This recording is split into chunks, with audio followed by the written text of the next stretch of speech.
Bonjour, je me propose de vous accompagner dans la conception d'un masque de protection de plis multicouches proposé et validé par la FNOR.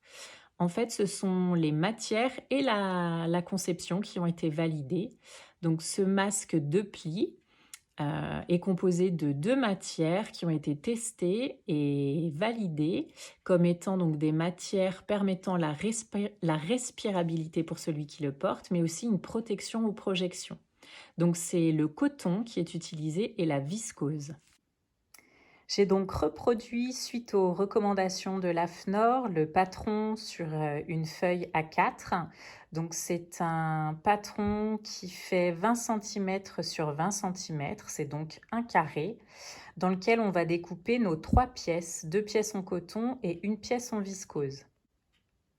Donc sur ce patron, on se rend compte qu'il y a 2 traçages pointillés qui seront en fait les marquages de nos plis, puisque le masque sera composé de 2 plis.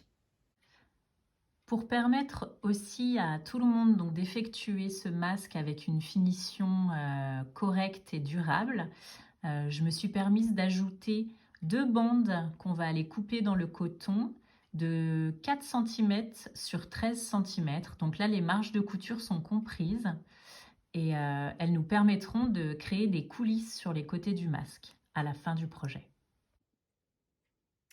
À notre patron de 20 cm sur 20 cm, j'ai ajouté 1 cm de marge de couture tout autour du projet.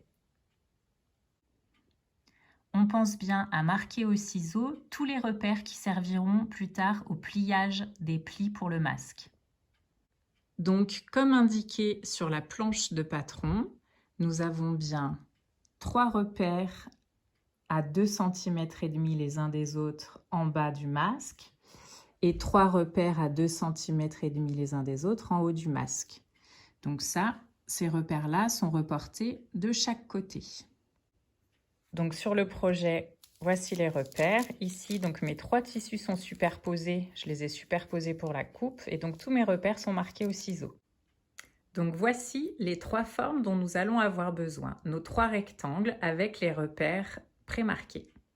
On va donc positionner endroit contre endroit nos 2 pièces de coton.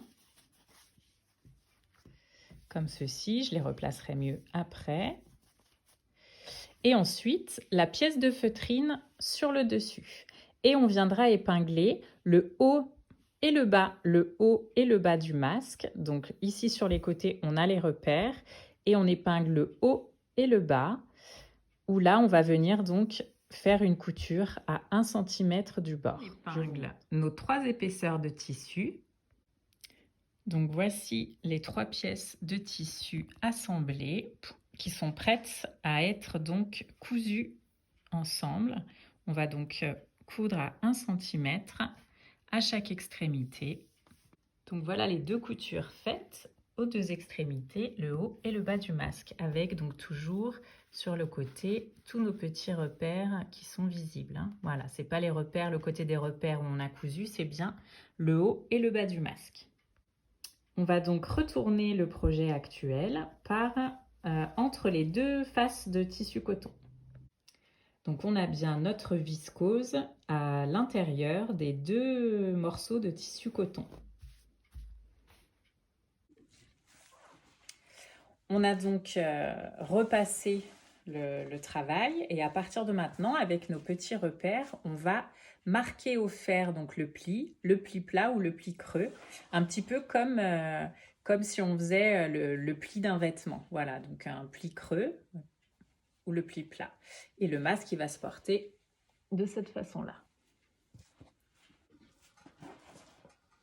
Donc voilà le résultat final. Le pli est bien marqué au fer.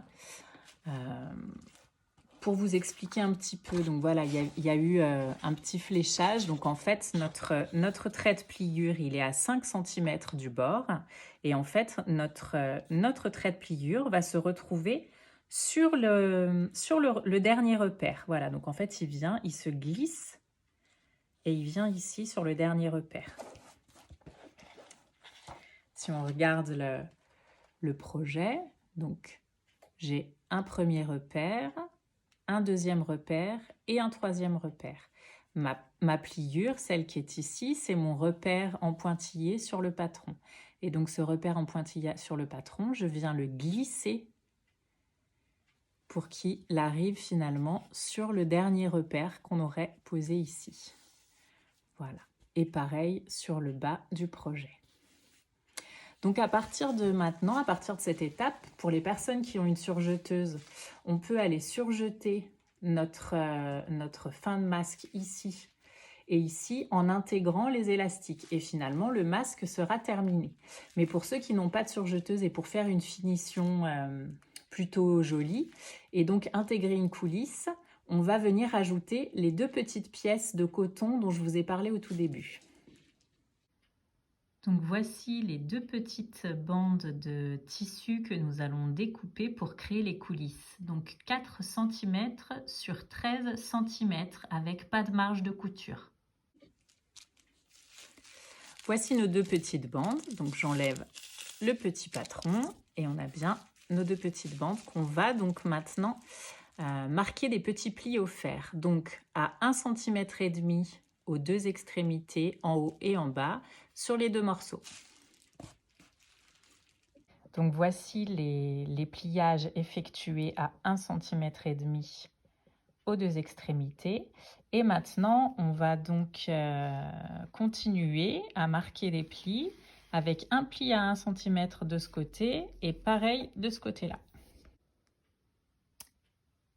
Chose faite, nous allons donc venir positionner aux 2 extrémités du masque, donc sur les 2 côtés du masque, nos petites futures coulisses. Donc on va les positionner endroit contre endroit, de cette façon, et venir épingler pour faire une couture à 1 cm du bord, sur les 2 côtés. Donc voici la couture faite à 1 cm du bord. Ensuite, on va donc venir dégarnir la partie en coupant à environ 3 mm du bord de notre couture. Ce que ça donne de face, et ces petits côtés, on va donc les replier ainsi, coudre, et on aura donc formé une coulisse pour intégrer nos petits fils élastiques. Donc voilà le masque terminé avec donc nos coulisses créées sur le côté. Donc là, moi, ce soir, je n'ai pas de fil élastique, donc je vais prendre 2 bandes de jersey pour faire des rubans qu'on accroche en haut de la tête et en bas de la tête. Je vous montrerai en image après. Donc voilà les liens de jersey, donc c'est une matière un peu élastique comme par exemple les t-shirts, hein, voilà, donc c'est une bande découpée dans un t-shirt, on peut imaginer ça, et que je vais venir donc fixer sur le haut et le bas de mon visage. Je vous montre. Donc voilà le masque terminé et porté avec donc mes liens que je suis venue attacher, donc un au-dessus de la tête et un en dessous, donc derrière le cou. Et voilà, c'est terminé.